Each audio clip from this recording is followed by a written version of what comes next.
Bonjour tout le monde, je vous remercie d'être là pour le vernissage de cette exposition photo. Je suis Mickaël Bonamy, photographe pro et l'auteur des photos de l'exposition.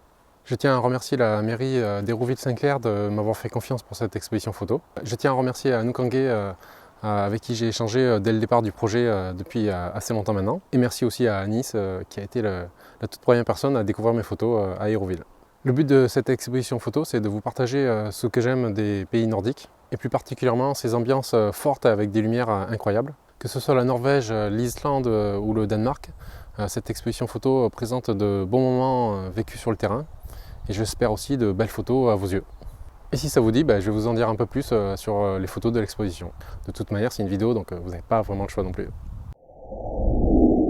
Alors cette photo a été réalisée 1 ou 2 jours avant la nuit polaire, tout au nord de la Norvège. L'ambiance était assez sombre et irréelle. Cette femelle élan adopte une posture attentive et légèrement défensive, bien que je sois discret et loin d'elle, tout simplement parce qu'elle protégeait son petit qui était là, couché au sol à ce moment-là, même si je ne le voyais pas. Je ne les ai photographiés que quelques minutes seulement, avant de les laisser tranquilles et de repartir moi dans la pénombre, parce que la nuit polaire tombait complètement.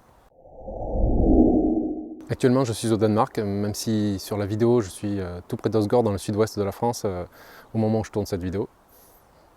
Il y a pas mal de pain. Mais au moment de la diffusion, je suis à 20 minutes au nord de Copenhague, dans la commune de Gentofte. Et si les conditions sont favorables, je vais me rendre demain matin sur le spot de la photo que je vous présente là. Je suis formateur photo avec VP23 et j'organise tous les ans à cette période de l'année une formation sur place entre ville et nature. C'est ce qui fait que d'ailleurs je ne peux malheureusement pas être physiquement présent avec vous aujourd'hui. Donc pour la petite histoire, cette photo a été prise par une matinée très froide où je me suis caché dans les herbes gelées pour surprendre un daim qui passait par là. Le tout avec une belle lumière nordique. C'est une photo que j'avais imaginée quelques jours plus tôt au même endroit et que j'ai rêvé de faire et que j'ai enfin pu faire. Là on est en Islande, dans une ambiance de fin de journée ce coup-ci. La lumière nordique est magnifique, tout simplement parce que le soleil est moins haut dans le ciel, pendant la période hivernale principalement.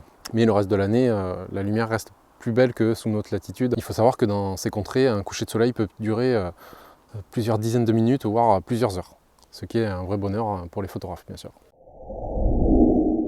Quand on part dans le nord, on peut y voir des aurores boréales. Ça demande un peu de courage pour les chercher par les nuits froides des hautes latitudes, mais c'est un spectacle incroyable dont on ne peut pas se lasser, il me semble.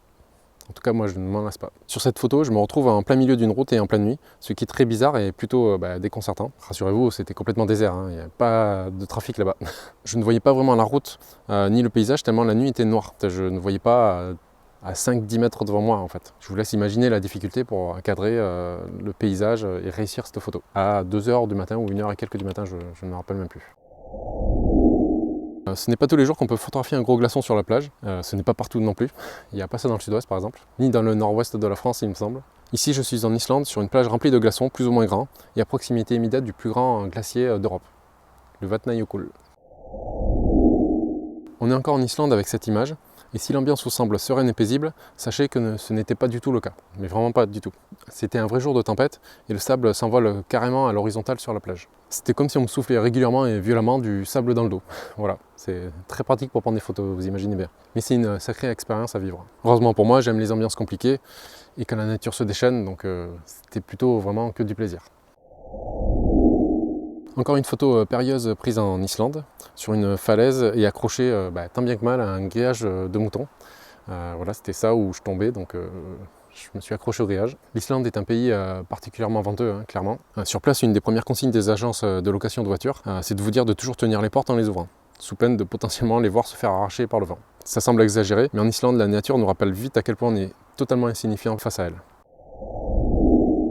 Et on finit par cette prise de vue dans un lieu exceptionnel en Norvège. Une zone perdue où on se retrouve propulsé dans un paysage magnifique, naturel, calme et vraiment loin du reste du monde. Rien que d'être sur place là-bas, c'est vraiment une expérience à vivre. Voilà, je le souhaite à tout le monde. Par contre, ce coup-ci, les conditions climatiques ressemblent vraiment à ce que vous voyez. C'était réellement zen, paisible, mais très froid. Voilà, j'espère que cette exposition photo vous plaît et que ma petite présentation vous a plu aussi. Si vous voulez en savoir plus sur moi ou mes activités autour de la photo ou les photos de l'exposition, n'hésitez pas à me contacter. Mes coordonnées sont sur le panneau de présentation de l'exposition et vous pouvez me trouver facilement au travers de Google ou sur les réseaux sociaux. Voilà, j'utilise Instagram, Facebook et YouTube. D'ailleurs, n'hésitez pas à suivre mon travail, ça me fera toujours plaisir et laissez-moi des petits messages, c'est toujours sympa. Encore merci à vous d'être présents et en nombre, enfin j'espère.